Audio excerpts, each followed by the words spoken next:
Welcome back. Another week. So we had the first week down, on to week 2. I'm gonna go over a few changes, notes. Then we're gonna get into the scores from last week and recap those. And then we're gonna jump into week 2 with our picks and some previews on those games. Pretty quick episode this week. All right. So first thing, we're moving the end zones to the yellow soccer line. Make everything easier for the refs, for the players. We had a bunch of confusion last week. I think every game at least had one or two controversial plays from that line. So we're going to move it right to the yellow line. Also, just a reminder, we're switching weeks 3 and 4. It's already changed on Zorts. So if you already pre-wrote the schedule down, just make sure you double check that. That was to... just to accommodate a switch, I think, for the doubleheader and stuff like that. That's right.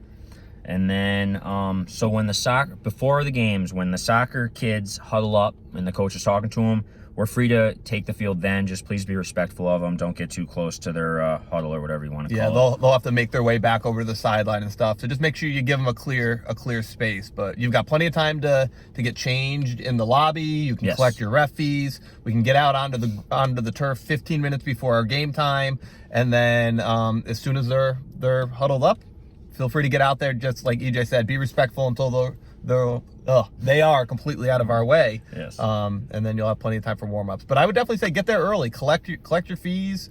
We can try to get you the sign-in sheets. Get everything done before we even get out onto the turf, and it's going to give you captains, quarterbacks, a little extra time to get ready for these games. Yeah, I'll make sure I'm there by 8 o'clock every week. If not, it's his fault. Yep. But and I'll have the waivers and the stat sheets every week. So just come up to me. I'll give them to you for your team. That is a good idea. I would collect the ref fees right in the lobby. Yeah, even get the cleats on. Just if you're the 9:30 game, take a look for one of the 4 of us, or I think we'll probably have our bins in between the fields again. Yes, clipboard should be right there. If one of the 4 of us in there, feel free to go grab your clipboard for the 9:30 game and get everything you need for that too, just so we can keep games moving and just so everybody feels like they're prepared when it's game time. I like it. All right, that was it for the league notes. So we're gonna jump back to the week 1 scores, go over those. So we had Camilla's Crew 29 over Monstars 13. The 2 MVPs were myself and Allie Sanders. She had 2 touchdowns, a sack. She played a great game. Glad to have her back. I obviously was in this game. It was pretty close. The score, we scored late, that put it away, but it wasn't a blowout by any means. We had we had a bunch of new players, and they all had a catch. One had a touchdown, Carly Ryan. Kiera, another new female on my team, she had an extra point. They all played great. It was a great game. I'm excited for this season. I was nervous with all the new players, but we're gonna be good. I like it. Monstars were obviously missing a few players too. That didn't help them. They tried a couple different people at quarterback. So I'm curious to see who's their official quarterback going forward. Time will tell. Yeah, I'm not sure we're going to find out this week either, actually, because my guess was it was going to be Salih. I figured if it was going to be Zeke, they probably would have had him right for the doubleheader. My guess is it's going to be Salih going forward, and I doubt he'll be there this week with his honeymoon. But yeah, it will be interesting to see who they do use going forward. All right, and on the other field at 8:30, we had the Iguanas 22 over Apocalypse 12. Greg obviously played in this game. I'll let him give this recap. Yeah, it was a pretty competitive game. Apocalypse didn't have CJ Tarver. I don't know how often they'll have him, but he wasn't there for this. They were pretty organized. I was impressed. Prophet moves around in the pocket well. Heather did a nice job getting some pressure even against Kelly Travers, who's a rock solid center, who did a nice job. But Heather did a nice job rushing. He's got a quick little guy, Tyler. I don't know how to pronounce it. Roble. I think it's Roble. I was impressed with him. He caught a couple balls and shook some people. He looked good. He was really quick. I think once they get everybody there, they could be dangerous. It was pretty much a 2-score game the whole time. We went up 2, they scored. We scored right back. And then Savini threw a pick in the end zone late in the second half, and they scored. To get it down to 10, and then we were able to ice it. But it was competitive. I was pretty impressed by them. We were missing some some important pieces. So it'll be nice once we can get our whole team there. But yeah, pretty competitive game. I think they're gonna be a decent team by the time everything settles. I like it. I like it. MVPs. I think we had Keith Hoyt. He only honestly he played 2 series of offense and 2 of defense. He had a touchdown catch and a pick, and then Kate Lowry. She had a touchdown catch and did a fantastic job at center too, which I expected. So those were our MVPs. All right. And then back on my field after, we had Monstars with the doubleheader. They won 20, Has-Beens 2. I'm definitely surprised by this score. I know Has-Beens was missing Deering, and I've heard conflicting reports on who's actually going to be their quarterback. So I guess we're going to find out this week. But either way, I was not expecting the score to be 20-2. Monstars clearly didn't want to start the season 0-2. That would have been a rough hole to get out of. But I was mostly watching the other game. You probably watched it more than I did. Is there anything you could add? Yeah. I mean, Pat, quarterback for the Has-Beens in this game, he looked like he got in his own head a little bit, and he was just chucking some balls up, which isn't going to work despite Monstars. I don't want to say complaints, but questioning tag players. Their entire roster is loaded. Even their non-tag players. Craig and Mark Horwedel, they're phenomenal players, really, really good. And you can't make mistakes against that kind of team because they're loaded.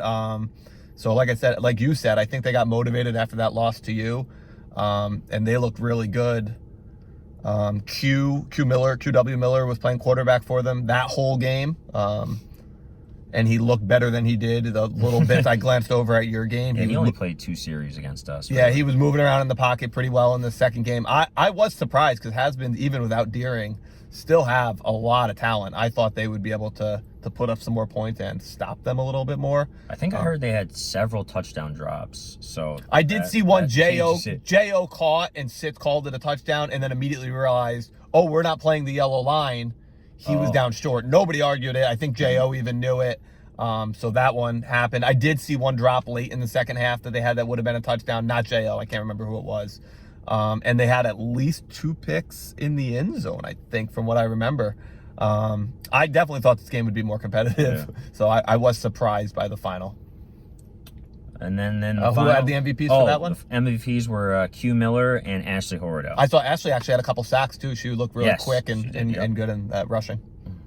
All right. Then on the 4th and final game, we had Avengers 37, Lost and Found 25.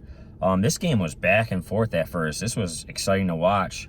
I can honestly say I wasn't expecting it. I thought it was going to be more of a blowout by Avengers, just knowing how dominant they are. And Lost and Found has a lot of new pieces, but Berto did great in the first half especially. Second half, he had 1 costly pick 6. But otherwise, that was a great game, fun game to watch. I think Lost and Found is definitely going to be competitive in every game because it'll only get better. Yeah, do you have anything to add in that game? Yeah, I mean, I glanced over. I saw a decent amount of that game, too. Berto did look pretty impressive.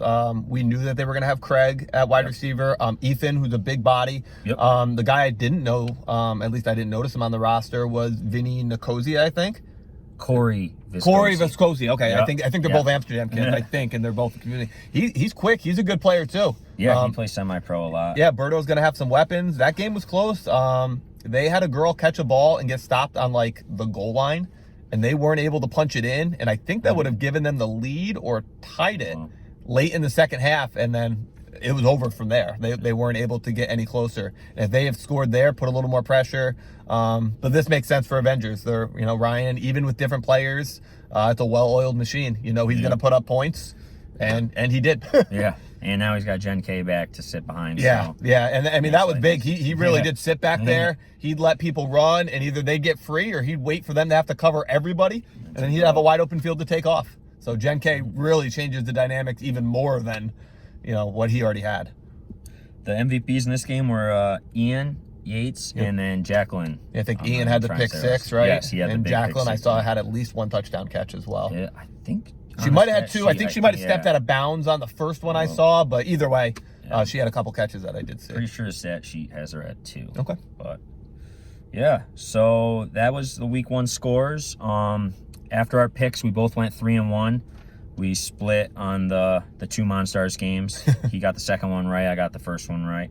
So yeah, we'll jump right into week 2. At 8:30, we have Camilla's crew versus Has-Beens. I'm obviously picking my team. Like I said, I will always pick my team. But I did talk to Deering, and he will be there for this game. Might have an ankle injury, so he might not be 100%. But either way, I think this is going to be a competitive game. In 5 versus 5, we split. We beat them the first time. They beat us in the playoffs, fortunately. So I think it's going to be a great game. Yeah, we'll see. I think it's going to be more low scoring. I honestly think so. Playing it safe. But yeah, that's what I got. Oh, that's a fun first game. As per my normal, I like to not look at the schedule ahead of time, so I'm surprised when we get to this point. So all my reactions are fresh. That's a fun game. I was gonna say, is Deering back? He plays so many tournaments, you never know where he would be there, where he's gonna be. With that said, I'm going to go with Has-Beens. I think you've got so many new players, and I know you said they did really well. But I think the Has-Beens girls, their experience is going to be interesting. I'm going to go Has-Beens. Like you said, I agree that it will probably be low scoring, even though both of you have really good weapons on offense. But I think defensively will be the real key. So I'm going to go Has-Beens here. All right. And then on the other field at 8:30, we have the game of the week, which is Monstars versus Iguanas. I know you're going to pick your team, so I'm just going to go first. I'm actually going to pick Iguanas as well. Wow, okay. Again, I don't know who's going to show up for Monstars each week. I feel like you guys are more organized with you running the helm. Hopefully Savini doesn't throw too many picks. Yeah, he blamed that comment on me. I had to tell him it was EJ. Oh, I know. He reached right out to me. No, it's all fun though. So yeah, I'm gonna go Iguanas, but I think this game is gonna be super close. Like I could see like a girl score being the difference, or an extra point, a 1 to 2 point final, 31-29, something like that. But I'm gonna go Iguanas here. Okay. Wow, I'm surprised you picked us. I don't know who we're gonna have yet. I haven't put out my feelers yet to see what our team looks like. As far as I know, we should have the whole team. I'm going to pick my own team as well. I don't think Salih will be back. They won't have Nicole. I don't remember how many girls they had on their roster, but missing Nicole, yeah, that's a big piece. They do have Brundage on the roster who wasn't there last week, so she could be there. Okay, so. Well, that could be interesting for him. I'm going to go with my team. I also agree it will be high scoring. We just need Savini to sit back behind Kate and don't force it. Let our receivers get open, and hopefully we'll put up enough points, because it's going to be tough to stop them no matter who's at quarterback. They've got plenty of weapons. So agreed. All right, and then for game 3, we have Has-Beens with the doubleheader this week. So they take on Lost and Found. I'll let you pick this one first, the next two. Okay. I picked Has-Beens to beat you guys, so it's tough not to say they wouldn't beat Lost and Found. Yeah, I was impressed by Lost and Found week 1, but they do have a lot of pieces who are getting used to each other. So I think they're going to struggle, probably more defensively, to keep Has-Beens off the board. So I'll go Has-Beens, but again, I think just like the first game, I think it will be a close one. This one I could see being a little bit more high scoring than the Has-Beens Camilla crew game. I'm also going to go Has-Beens. Assuming we beat them, I just can't see them dropping to 0-3 to start the season. So I'm going to go there. I also think it'll be more high scoring. I do feel like Lost and Found will put up points. I don't think the Has-Beens defense is going to be that disciplined yet, but come playoff time, they will be.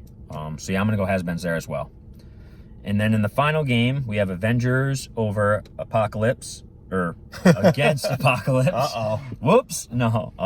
Go ahead. I mean, I'm gonna take Avengers because it's Ryan and it's Avengers, and he has Gen K, and he's gonna be able to sit there all day. I think does CJ show up? I think that's going to be the question every week for Apocalypse. Even without CJ, I mean, they've got weapons. Prophet's a great athlete. Shoddy, who they didn't play a ton on offense until the second half, great player. We mentioned Tyler. Phil Jordan's a smart player. Yep. Angel's super quick. He's a good player. He had a pick for them in the game. It's not like they don't have weapons without CJ, but to beat Avengers, I think they're going to need CJ. Yes. So I'm going to take Avengers because we just don't know. Right. CJ in all teams, you just never know. He flies all over the place and plays in so many tournaments, and you never know if he's going to be there. So I'm going to take Avengers, but if CJ shows up, man, that makes it for a really fun game. I agree. I'm going to go Avengers as well. Even with CJ being there, I think it would be a much closer game, but unless CJ's quarterback, I just don't think they could get it done. And Prophet says he's playing quarterback the whole season. I see him posting about quarterbacking for 9-man, so I'm assuming he's going to stick with it. But you never know with that CJ effect. But yeah, I'm going to go Avengers here. Apocalypse will score once or twice, maybe even 3 times, but I'm going to go Avengers here, probably by 2 scores. If this was later in the season, I think it'd be closer. And I did say I'm going to pick Avengers until they face us, so I'm going to stick with that until they let me down. So yeah, I'm going to go Avengers here as well. Okay. So we have 1 difference, my game, of course. So let's go Has-Beens, yep. Yeah, go Crew. And that's it. Is there anything else you wanted to add? No, I think we hit stuff.